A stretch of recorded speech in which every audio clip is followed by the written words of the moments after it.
I think there is an understandable distrust that has been articulated in this House on several occasions, and indeed outside it. And whether it's legitimate or not in 2022 is not for me to determine, it's for others to feel. But I do understand members of the opposition making statements that they've made this evening and indeed on other occasions.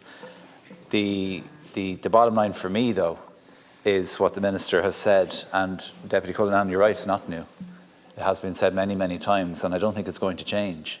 And the reflection of the reality of the situation versus what you might want to achieve are two different things. The Minister has said he will not bring any proposal to government unless it provides absolute assurances that all legally permissible services are provided in the new hospital, and I'm paraphrasing slightly here, that protects the state's investment in the new public hospital.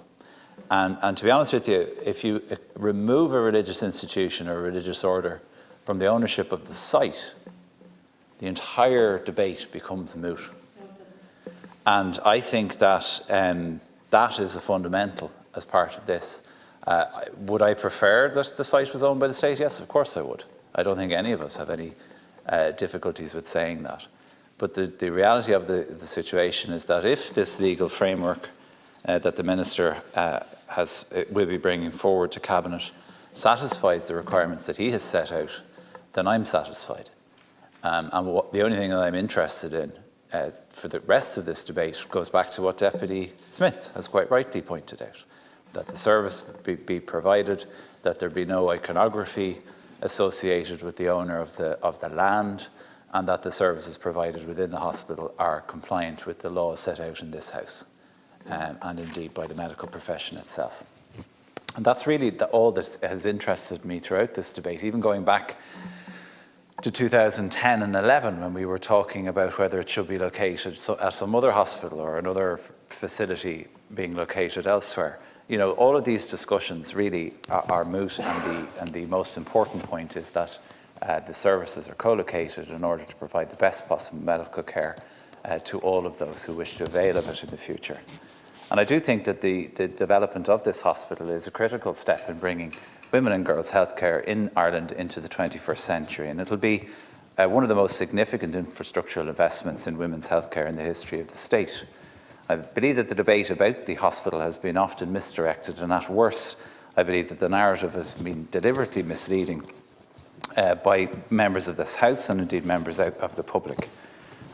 I think that the Minister has made it very clear, and I've repeated his own words, that no proposal will go before government unless there's an absolute guarantee that all procedures that are legally permissible will be available in the new hospital, and that is an important fact that is the only reasonable action to take.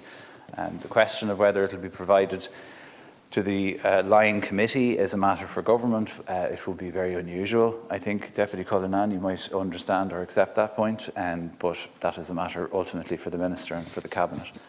I would also draw attention to the fact that the issues regarding ownership and governance will reflect the state's significant investment in the hospital, and look forward to the publication, indeed, of the legal framework, which at some point in the future. The publication of this information will, of course, give clarity to the public and to staff, doctors and nurses who will be working in the maternity hospital on the governance and on governance and ownership. The necessity of the National Maternity Hospital simply cannot be overstated. The current facilities, as have been said, at Holles Street are, despite the best efforts of all staff, not fit for purpose. Maternity and neonatal care present some of the highest risk situations for patients, and as a result, hundreds of pregnant women, every year require intervention, be they surgical or medical, which are not available within the hospital. This means that hundreds of women every year have to be transferred from Holles Street to other hospitals in Dublin. This situation even extends to intensive care that is not available in the current premises. This is a practice that no one would find tolerable, whereas the new maternity hospital will cater for all of those medical and surgical needs in a state-of-the-art facility providing world-class care for people who need it most. A modern and fully equipped medical campus will allow the public to have the confidence and assuredness that they will be cared for within the highest of international standards. The pregnancy journey is often not an easy one, and it carries with it worries and risks, And when issues arise, it can result in extreme stress and worry, and therefore we owe it to every woman in the country to be able to provide them with the best possible care. And indeed, like all of us, I look forward, I should say, to the National Maternity Hospital becoming operational in the time ahead. It'll be a transformative measure for women's healthcare and for the medical care of babies in Ireland. I again want to stress that the operation of the hospital and the procedures carried out will be free from any religious influence. And this is something that people have been rightly concerned about since the early days of this debate. However, it's no longer, in my view, a legitimate concern, nor should any member of the opposition suggest otherwise or continually suggest otherwise. I think it would be untrue and disingenuous to continue with that particular line, given what has been said here today and repeatedly in the past.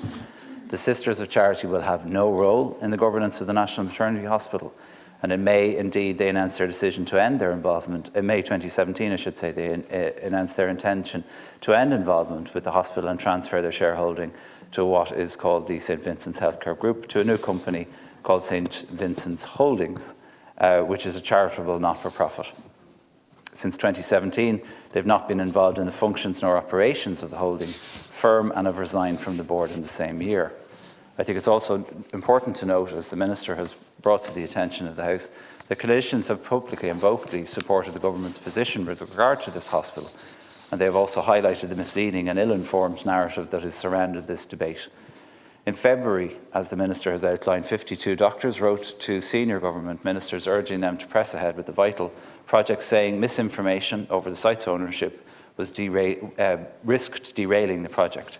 Senior medical figures, including the National Maternity Hospital Master, Professor Shane Higgins, and 3 of his predecessors, said that the deal now on the table includes unbreakable legal stipulations to guarantee all procedures allowed under Irish law will be provided. They went on to say the concerns about the new hospital on the St Vincent's campus at Elm Park being curtailed by any religious ethos are misleading and ill-informed. In the letter, they also said it was manifestly false to suggest that only full state ownership of the site can assure the avoidance of religious influence. It's important. This is indeed an important contribution in the debate, and one which should be heard by members of the Oireachtas and indeed the public. Cathaoirleach, in my time remaining, I would like to highlight the work being done by government in improving women's healthcare in Ireland across the board. I would particularly like to welcome the publication of the Women's Health Action Plan, 22 to 23, a significant body of work formulated through engagement with women of all ages and backgrounds across Ireland. As a result, we now have a plan to improve health outcomes and experiences of women and girls who require the services within our health system. Between now and the end of the year, we will see 9 million invested in the provision of free contraception to women aged between 17 and 25, over 8 million in additional funding for the National Maternity Strategy, over €1 million to support initial establishment of the Perinatal Genetics Service, an additional 5 million investment in the Women's Healthcare Fund, and over 5 million of which will be grown access to gynaecology clinics, raising the number of clinics to 20 nationally. These are real and transformative changes. These investments will work, and the work of this government will ensure that every woman and girl in Ireland will receive better, more efficient and more flexible healthcare services for generations to come.